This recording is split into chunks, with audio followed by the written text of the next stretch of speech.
Friends, स्वागत है आप सबका। तो आज हम लोग फिजिक्स के ऑब्जेक्टिव को सॉल्व करेंगे। तो वैसे छात्र जो नए हैं वो चैनल को सब्सक्राइब कर लेंगे और नोटिफिकेशन की घंटी को भी ऑन कर दें, जिससे उनको वीडियो मिलती रहेगी। तो फ्रेंड्स, वीडियो को अंत तक देखिएगा, काफ़ी अच्छा होने वाला है। तो चलिए अब हम लोग वीडियो को स्टार्ट करते हैं। क्वेश्चन नंबर पहला है, गर्म जल प्राप्त करने के लिए हम सौर जल तापक का उपयोग किस दिन नहीं कर सकते हैं।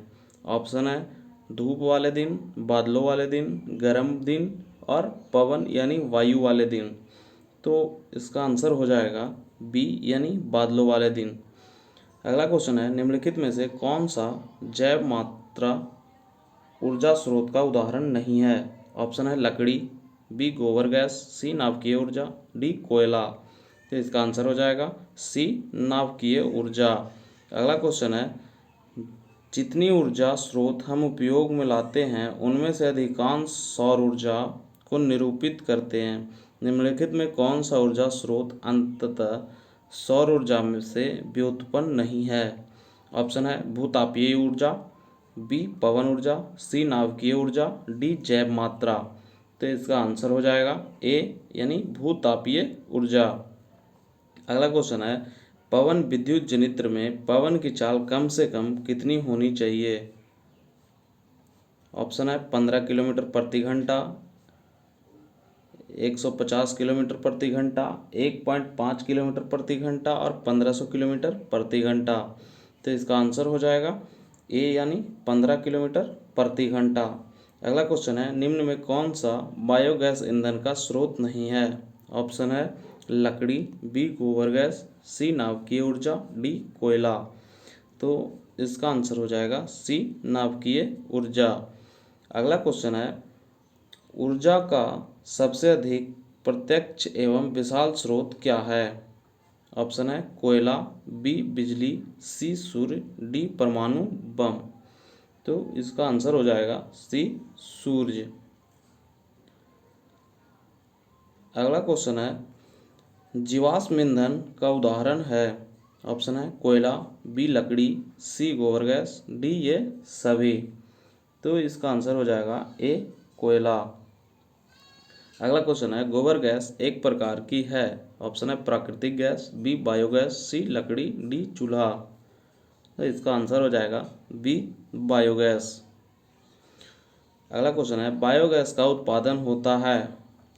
ऑप्शन है गोबर से, बी लकड़ी से, सी कोयला से, डी इनमें से किसी से भी नहीं। तो इसका आंसर हो जाएगा यानी गोबर से।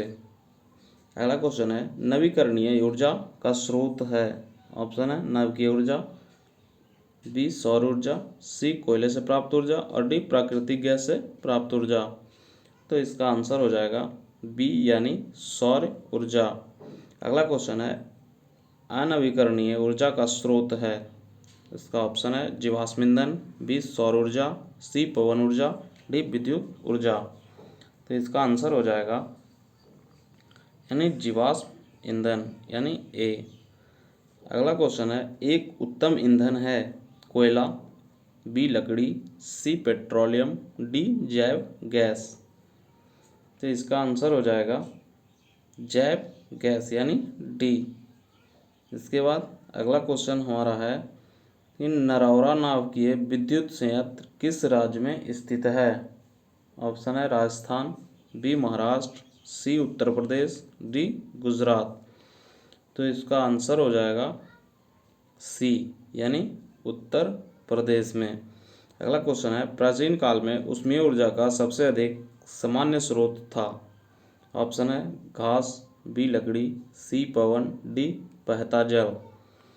तो इसका आंसर हो जाएगा बी यानी लकड़ी। अगला क्वेश्चन है, जीवाश्मी ईंधन ऊर्जा के हैं। ऑप्शन है नवीकरणीय स्रोत, बी अनवीकरणीय स्रोत, सी वैकल्पिक स्रोत और डी इनमें से कोई नहीं। तो इसका आंसर हो जाएगा बी यानी अनवीकरणीय स्रोत। अगला क्वेश्चन है, सरदार सरोवर बांध किस नदी पर बना है। ऑप्शन है गंगा नदी पर, बी सतलज नदी पर, सी नर्मदा नदी पर और डी ताप्ती नदी पर। तो इसका आंसर हो जाएगा सी नर्मदा नदी पर। अगला क्वेश्चन है टिहरी बांध किस नदी पर बना है? ऑप्शन है गंगा नदी पर, बी सतलज नदी पर, डी यमुना नदी, सी जमुना नदी पर और डी नर्मदा नदी पर। तो इसका आंसर हो जाएगा ए गंगा नदी पर। अगला क्वेश्चन है जैव गैस का उत्तम ईंधन है क्योंकि इसमें मीथेन गैस पाई जाती है। ऑप्शन है 50%, बी 60%, सी 70% और डी 75%। तो इसका आंसर हो जाएगा डी 75%। अगला क्वेश्चन है पवनों का देश कहा जाता है। ऑप्शन है भारत को, फिनलैंड को, सी डेनमार्क को और डी अमेरिका को। तो इसका आंसर हो जाएगा सी डेनमार्क को। अगला क्वेश्चन है भारत का पवन ऊर्जा द्वारा विद्युत उत्पादन करने वाला देशों में से कौन सा स्थान है? ऑप्शन है दूसरा, बी तीसरा, सी चौथा और डी पाँचवा। तो इसका आंसर हो जाएगा डी यानी पाँचवा। अगला क्वेश्चन है टरबाइन की आवश्यक चाल को बनाए रखने के लिए पवन की चाल कितनी होनी चाहिए? ऑप्शन है 10 किलोमीटर प्रति घंटा से अधिक, 10 किलोमीटर प्रति घंटा से कम, 15 किलोमीटर प्रति घंटा से अधिक और 15 किलोमीटर प्रति घंटा से कम। तो इसका आंसर हो जाएगा सी यानी 15 किलोमीटर प्रति घंटा से अधिक। अगला क्वेश्चन है आईएमवी के पवन ऊर्जा संयंत्र के लिए पवन फार्म में लगभग कितनी हेक्टेयर भूमि चाहिए? ऑप्शन है ए बी 2, सी 3 और डी 4। तो इसका आंसर हो जाएगा बी यानी 2 हेक्टेयर। अगला क्वेश्चन है पृथ्वी के वायुमंडल की परिरेखा पर सूर्य की किरणें के लंबवत स्थित खुले क्षेत्र के प्रति एकांक क्षेत्रफल पर प्रति सेकंड पहुंचने वाली सौर ऊर्जा को कहते हैं। ऑप्शन है सौर स्थिरांक, बी सौर प्रकाश, सी सौर दूरी, डी इनमें से कोई नहीं। तो इसका आंसर हो जाएगा ए यानी सौर स्थिरांक। अगला क्वेश्चन है सौर सेल बनाने के लिए किसका उपयोग किया जाता है? ऑप्शन है लोहा, बी चांदी, सी तांबा, डी सिलिकॉन। तो इसका आंसर हो जाएगा डी सिलिकॉन। अगला क्वेश्चन है मानव निर्मित उपग्रहों तथा अंतरिक्ष अन्वेषक युवतियों जैसे मार्स ऑर्बिटरों में किसका उपयोग प्रमुख ऊर्जा स्रोत के रूप में किया जाता है? ऑप्शन है सौर सेल, बी सौर जलतापक, सी सौर कुकर, डी इनमें से कोई नहीं। तो इसका आंसर हो जाएगा ए यानी सौर सेल। अगला क्वेश्चन है बांध के द्वार पर स्थित टरबाइन ज्वारीय ऊर्जा को किसमें रूपांतरित करती है? इसका ऑप्शन हो जाएगा पवन ऊर्जा, विद्युत ऊर्जा, स्थितिज ऊर्जा और दृष्ट धारा। तो इसका आंसर हो जाएगा बी यानी विद्युत ऊर्जा। अगला क्वेश्चन है ओटीईसी विद्युत संयंत्र केवल तभी प्रचलित होते हैं जब महासागर के पृष्ठ पर जल का ताप तथा 2 किलोमीटर तक की गहराई पर जल के ताप में अंतर हो। इसका ऑप्शन है 10 डिग्री सेंटीग्रेड, 15 डिग्री सेल्सियस और 20 डिग्री सेल्सियस और 25 डिग्री सेल्सियस। तो इसका आंसर हो जाएगा सी यानी 20 डिग्री। अगला क्वेश्चन है भौमिकीय परिवर्तनों के कारण भूप्रपट्टी में गहराइयों पर तप्त क्षेत्रों में पिघली चट्टानों पर धकेल दी जाती है जो कुछ क्षेत्र में एकत्र हो जाती है। इस क्षेत्र को क्या कहते हैं? ऑप्शन है स्थल क्षेत्र, बी तृप्त क्षेत्र, सी सर्द स्थल, डी इनमें से कोई नहीं। तो इसका आंसर हो जाएगा बी यानी तृप्त स्थल। अगला क्वेश्चन है सूर्य तथा अन्य तारों की विशाल ऊर्जा के स्रोत हैं। ऑप्शन है नाभिकीय संलयन, बी नाभिकीय विखंडन, सी दोनों, डी इनमें से कोई नहीं।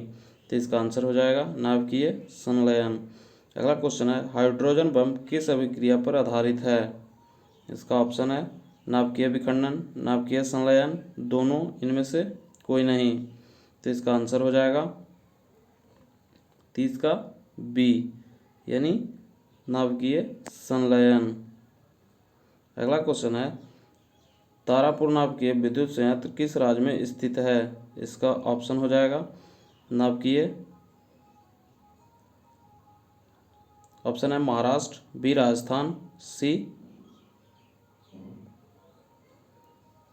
तमिलनाडु, डी गुजरात। तो इसका आंसर हो जाएगा ए यानी महाराष्ट्र। अगला क्वेश्चन है राणा प्रताप सागर नाभिकीय विद्युत संयंत्र किस राज्य में स्थित है। ऑप्शन है गुजरात, बी तमिलनाडु, सी महाराष्ट्र, डी राजस्थान। तो इसका आंसर हो जाएगा डी राजस्थान। अगला क्वेश्चन है कल्पक्कम नाभिकीय विद्युत संयंत्र किस राज्य में स्थित है। ऑप्शन है उत्तर प्रदेश, बी तमिलनाडु, सी कर्नाटक, डी गुजरात। तो इसका आंसर हो जाएगा बी यानी तमिलनाडु। अगला क्वेश्चन है काकरापार नाभिकीय विद्युत संयंत्र किस राज्य में स्थित है। ऑप्शन है तमिलनाडु, बी उत्तर प्रदेश, सी गुजरात, डी कर्नाटक। तो इसका आंसर हो जाएगा सी यानी गुजरात। अगला क्वेश्चन है कैगा नाभिकीय विद्युत संयंत्र किस राज्य में स्थित है। ऑप्शन है गुजरात, बी कर्नाटक, सी राजस्थान, डी महाराष्ट्र। तो इसका आंसर हो जाएगा बी यानी कर्नाटक। अगला क्वेश्चन है निम्नलिखित में कौन सा ऊर्जा का नवीकरणीय स्रोत है। ऑप्शन है जैव मात्रा, बी कोयला, सी पेट्रोलियम, डी इनमें से कोई नहीं। तो इसका आंसर हो जाएगा इनमें से कोई नहीं। अगला क्वेश्चन है निम्न में से उत्तम सौर स्रोत कौन सा है। ऑप्शन है कोयला, बी लकड़ी, सी पेट्रोलियम, डी बायोमास। तो इसका आंसर हो जाएगा बी यानी लकड़ी। अगला क्वेश्चन है निम्न में कौन सा स्वच्छ ऊर्जा स्रोत है। ऑप्शन है कोयला, बी लकड़ी, सी प्राकृतिक गैस, डी इनमें से सभी। तो इसका आंसर हो जाएगा सी यानी प्राकृतिक गैस। अगला क्वेश्चन है कौन सा परंपरागत ऊर्जा स्रोत है। ऑप्शन है जैव मात्रा, बी नाभिकीय ऊर्जा स्रोत, सी भूतापीय ऊर्जा स्रोत, डी इनमें से कोई नहीं। तो इसका आंसर हो जाएगा ए यानी जैव मात्रा। अगला क्वेश्चन है निम्न में से कौन सा ऊर्जा स्रोत सौर ऊर्जा के व्युत्पन्न नहीं है। ऑप्शन है भूतापीय ऊर्जा, बी पवन ऊर्जा, सी नाभिकीय ऊर्जा, डी जैव मात्रा। तो इसका आंसर हो जाएगा बी यानी पवन ऊर्जा। अगला क्वेश्चन है निम्न में से कौन सा अनवीकरणीय ऊर्जा स्रोत नहीं है। ऑप्शन है पेट्रोलियम, बी कोयला, सी बायोगैस, डी प्राकृतिक गैस। तो इसका आंसर हो जाएगा सी यानी बायोगैस। अगला क्वेश्चन है सभी जीव जंतुओं के लिए ऊर्जा का अंतिम स्रोत है। ऑप्शन है ग्रह, बी चंद्रमा, सी सूर्य, डी कोयला। तो इसका आंसर हो जाएगा सी यानी सूर्य। तो फ्रेंड्स वीडियो कैसा लगा हो ये हमें कमेंट बॉक्स में ज़रूर कमेंट कीजिएगा और साथ ही साथ वीडियो को लाइक और शेयर ज़रूर कीजिएगा। साथ ही चैनल को सब्सक्राइब कर दीजिएगा और नोटिफिकेशन की घंटी को ऑन कर दीजिएगा।